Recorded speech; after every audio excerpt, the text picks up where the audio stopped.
Okay, I'm going to show you how to mix two audio clips now. So we have two audio channels. We're going to minimize this MIDI channel from the session before this. So we have two audio channels that we can just drag the clips wherever. Okay. We have our two volumes, so we can control each volume individually.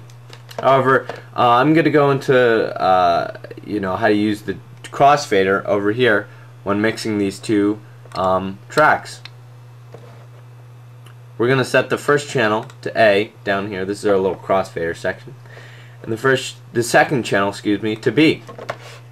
So when we're over here, whenever we have the crossfader on this side, channel 1 is only going to be heard, and when we have it on this side, channel 2 will be heard. Very much like a traditional crossfader. Okay. However, we have one problem.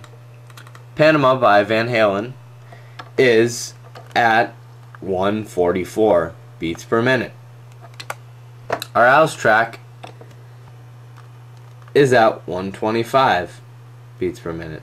So we want to kind of compensate for the about 19 beats per minute difference in between the song. So we're going to go up to our master tempo, and seeing as one was at 125 and one was at 145, let's go somewhere in the middle. Let's go to 130-ish, something like 132 or 133. Okay, so that's somewhere in between the songs, and as we can hear from before, this will be sped up. Let's listen. As to this, we're just going to speed that up, and you can see up here as I'm slowing it down. I can slow it down however much as I want, or speed it up as much as I want. But we're going to keep it somewhere in between the two beats beyond. So we got one track playing. Let's go over to our crossfader and just pull that over. And now let's start Panama and switch it over to this. Start. And we're over here. Gonna slide the crossfader over.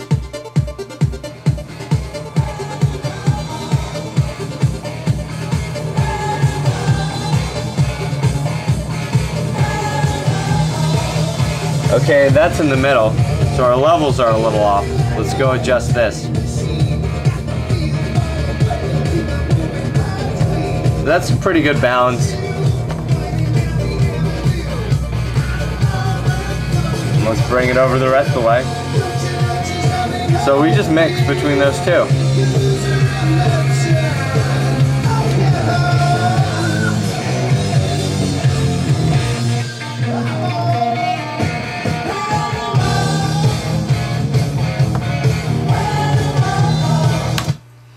Alright, so we just did our first mix of two audio clips and songs, and that's your traditional style of DJing going from A to B. Now let's say we want to relabel these channels from deck A to deck B. What we do is we can right click on this and go to rename, and let's do capital A for this one. Makes sense. Rename capital B for this one. Hit enter when you're done. So we got our decks A and B that we have. Cool. So now let's go back over to this house track by moving the crossfader over and just playing this again. Okay, now I'm going to show you how to add effects.